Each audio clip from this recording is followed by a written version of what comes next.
उन्होंने इसको ताओ कहकर के याद किया, और हिंदू महात्माओं ने इसे देववाणी, आकाशवाणी कहकर के याद किया। उन अलग अलग महात्माओं ने अपनी अपनी भाषा में हम लोगों को समझाने की कोशिश की है कि भाई वो घंटे शंख की आवाज तुम्हारे अंदर गूंज रही, वो तुमको सुनाई पड़ेगी, लेकिन शुरुआती समय में आपको ऐसा अनुभव होगा कि कहीं बड़ी दूर पर घंटियां बजे, टन टन टन टन, लेकिन सुनाई हरेक को पड़ेगी। प्रेमी भाई बहनों, जब घंटे शंख की आवाज आपको सुनाई पड़ने लग जाए, तब आप सीटी की आवाज को छोड़ देना और घंटे शंख की आवाज को पकड़ लेना, क्योंकि सीटी की आवाज सिर्फ एक माध्यम है, आपको असली आवाज तक पहुंचा देगी। और जब आपको असली आवाज मिल जाए, यानी घंटे शंख की आवाज सुनाई पड़ने लग जाए, तब आप उस आवाज को पकड़ लेना, उसको आप सुनने लग जाना। जब आप उसको सुनने लग जाओगे तो वो आवाज धीरे धीरे बढ़ना शुरू होगी, बढ़ते बढ़ते इस कदर बढ़ेगी कि आपके रोम रोम में घंटे और शंख की आवाज गूंजने लगेगी। बड़े घनघोर आवाज होती है, बड़े मधुर वो आवाज होती है। ये जो दुनिया के संगीत आप सुनते हो, उस रूहानी संगीत के सामने ये दुनिया के संगीत कुछ नहीं है।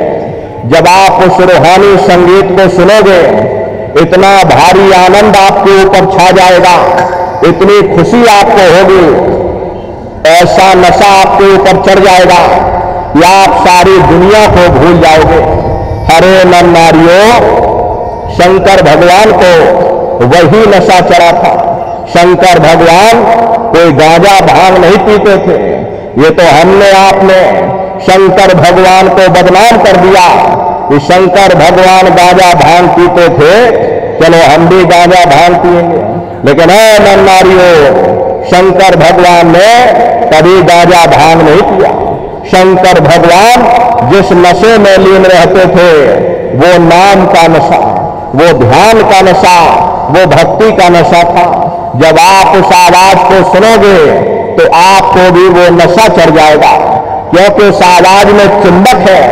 जब आप उस आवाज को सुनोगे तो वो आवाज आपको अपनी ओर खींचेगी, और जब खिंचाव होगा तो जीवात्मा का फैला हुआ प्रकाश ये 9 द्वारों से सिमटने लगेगा। अब ये 9 द्वार कौन कौन से? देखो प्रेमी भाई बहनों, अच्छी तरह समझिएगा, ये बहुत बड़ा विज्ञान है। दुनिया का विज्ञान जब समाप्त हो जाएगा तो ये विज्ञान आपका प्रारंभ होगा। तो ये 9 दरवाजे कौन कौन से? 2 आंख, 2 कान, 2 नाक के सुराख, 1 मुंह, 2 मलमूत्र का रास्ता, ये शरीर के 9 दरवाजे। सबसे पहला दरवाजा गुदा चक्र आता है। गुदा चक्र में गणेश जी वास करते हैं। गणेश जी वहां के मालिक हैं। ये 4 दल का कवल है। यहां पर पृथ्वी तत्व पाया जाता है। उसके ऊपर इंद्रिय चक्र आता है। इंद्रिय चक्र में ब्रह्मा जी वास करते हैं। ये 6 दल का कवल है। यहां पर जल तत्व पाया जाता है। उसके ऊपर ये नाभि चक्र आता। नाभि चक्र में विष्णु जी वास करते। प्रेमी भाई बहनों, 8 दल का कवल, यहां अग्नि तत्व पाया जाता। उसके ऊपर ये हृदय चक्र आता। हृदय चक्र में शिव जी वास करते। ये 12 दल का कवल है। यहां पर वायु तत्व पाया जाता। वास तो वो ऊपरी मंडलों में करते, लेकिन उनका प्रकाश, उनकी किरणें इन चक्रों पर पड़ती हैं। उसी के ऊपर एक पंच चक्र आता। यहां पर आद्या महाशक्ति की किरणें पड़ती हैं, और ये 16 दल का कवल है। और आप सबसे ऊपर, तुम्हारी जीवात्मा सबसे ऊपर दोनों आंखों के मध्य भाग में, जहां पर देवियां बिंदी लगाती हैं और पुरुष जहां टीका लगाते, ये दोनों आंखों के मध्य भाग में, जिसे 10वां द्वार कहा गया, यहां पर ये जीवात्मा बैठी हुई। ये बिंदी या टीका यहां इसीलिए लगाया जाता क्योंकि यहां जीवात्मा बैठी है, और प्रेमी भाई बहनों, उसका श्रृंगार किया जाता, और कोई दूसरा कारण यहां बिंदी और टीका लगाने का नहीं है। तो ये 10वां द्वार है जहां पर ये जीवात्मा बैठी, यहीं पर बैठ करके जीवात्मा अपने प्रकाश को नीचे 9 द्वारों में फैलाती है, जिससे आपका शरीर चलता, आपके हाथ आपके पैर चलते हैं। जब आप भजन करोगे और घंटे शंख की आवाज को सुनोगे तो उस आवाज में चुंबक है, वो आवाज आपको अपनी ओर खींचेगी और जब खिंचाव होगा तो जीवात्मा का फैला हुआ प्रकाश 9 द्वारों से सिमट करके यही 10वें दरवाजे पर इकट्ठा हो जाएगा जहां पर जीवात्मा बैठी हुई। और जैसे ही पूरा प्रकाश सिमट कर यहां पर इकट्ठा हुआ, तुरंत शब्द जीवात्मा को खींच करके इस शरीर से बाहर कर देगा। फिर आप अपनी आंखों से देखिएगा कि हमारा शरीर ये है और हम ये खड़े हैं। आप अपने ही शरीर से अलग हो जाओगे। जैसे चिड़िया होती है, चिड़िया घोंसले से निकल करके आसमानों की उड़ान भरती है और शाम को फिर अपने घोंसले में आ जाती है। ऐसे ही तुम्हारी जीवात्मा इस शरीर रूपी घोंसले से बाहर निकल करके ब्रह्मांडों की सैर करेगी, देवी देवताओं के दर्शन करेगी और घूम करके फिर अपने शरीर में वापस आ जाएगी। हरे नर नारियों, ये ब्रह्मा विष्णु महादेव जिनकी सारी दुनिया पूजा करती है, आप सभी लोग ब्रह्मा विष्णु महादेव की पूजा करते हो, लेकिन कभी आपने विचार नहीं किया भाई जिनकी हम पूजा कर रहे आखिर ये है कौन, ये कहां पर रहते हैं, इनके माँ बाप कौन हैं, ये क्या काम करते हैं। तो जरा संक्षिप्त में आप लोग समझ लीजिए, क्योंकि अगर इसका वर्णन किया जाएगा लाखों वर्ष लग जाएंगे, एक लोक का वर्णन नहीं हो सकता। लेकिन संक्षिप्त में आपको बताया जा रहा कि शरीर रूपी घोंसले से बाहर निकल करके किन किन मंडलों को पार करते हुए जीवात्मा अपने 5वें मंडल पर यानी सचखंड में पहुंचेगी। तो प्रेमी भाई बहनों, जब आप भजन करोगे घंटे शंख की आवाज को पकड़ करके, जब आप शरीर रूपी घोंसले से बाहर निकल जाओगे तो उसी घंटे शंख की आवाज को पकड़कर, उसी शब्द को पकड़कर यही जीवात्मा फिर ब्रह्मांडों की चढ़ाई करेगी। पलक झपकते यह जीवात्मा खरबों योजन ऊपर चली जाएगी। ये सूरज चांद सितारों को पार करने के बाद सबसे पहले जो आपको लोक मिलेगा उसे महात्माओं ने शिवलोक कहा। शिवलोक तमोगुरी स्थान है, वहां के मालिक शिव जी हैं, वो पार्वती जी के साथ उस लोक में विराजमान है। चैतन्य धार जो ऊपर से आ रही, जिसे महात्माओं ने गंगा कहा, वो अपना केंद्र बिंदु शिवलोक को बनाती है। इसीलिए शिव जी की जटा में ये गंगा दर्शाई जाती है। इस लोक में असंख्य जीवात्माएं रहती, ये सभी जीवात्माएं शिव स्वरूप में मौजूद होती हैं। जब आप वहां पहुंचोगे और जब शिव जी का प्रत्यक्ष दर्शन करोगे तो आपका स्वरूप भी शिव के समान यानी शिव स्वरूप हो जाएगा। शिव जी का दर्शन करने के बाद फिर घंटे शंख की आवाज को पकड़ करके फिर जब आप ऊपर चढ़ोगे, उसी के ऊपर आपको ब्रह्मा जी का लोक मिलेगा।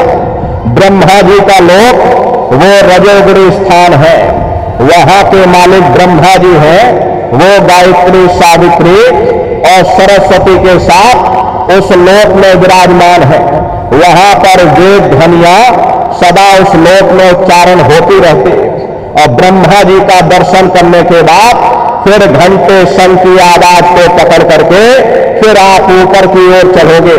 प्रेमी भाई बहनों, घंटे शंख की आवाज को पकड़ करके रखना पड़ता। यदि आपने उस आवाज को छोड़ दिया, धड़ाम से सेकंड भर आपको नहीं लगेगा, धड़ाम से आप अपने शरीर में प्रवेश कर जाओगे, इन बाहरी आंखों को खोल दोगे।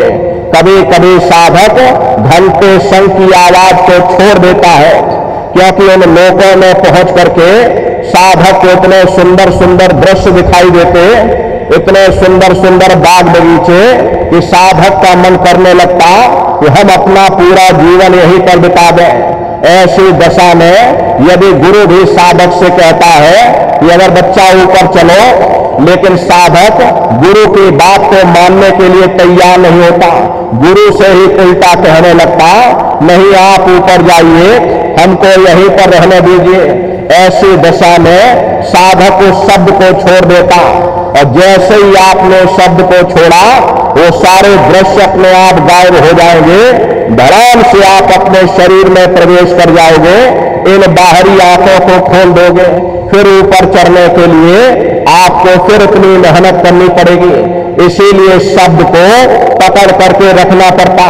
तो ब्रह्मा जी का दर्शन करने के बाद फिर घंटे शंख की आवाज को पकड़कर फिर जब आप ऊपर चढ़ोगे, उसी के ऊपर आपको विष्णु लोक मिलेगा। विष्णु लोक सतोगुरु स्थान है, वहां के मालिक विष्णु जी हैं। उनका बड़ा मनमोहक स्वरूप है, उनकी 4 भुजाएं हैं और चारों भुजाओं में शंख, गदा, पद्म और चक्र सुशोभित है। और आप क्षीर सागर में लक्ष्मी जी के साथ विराजमान हैं।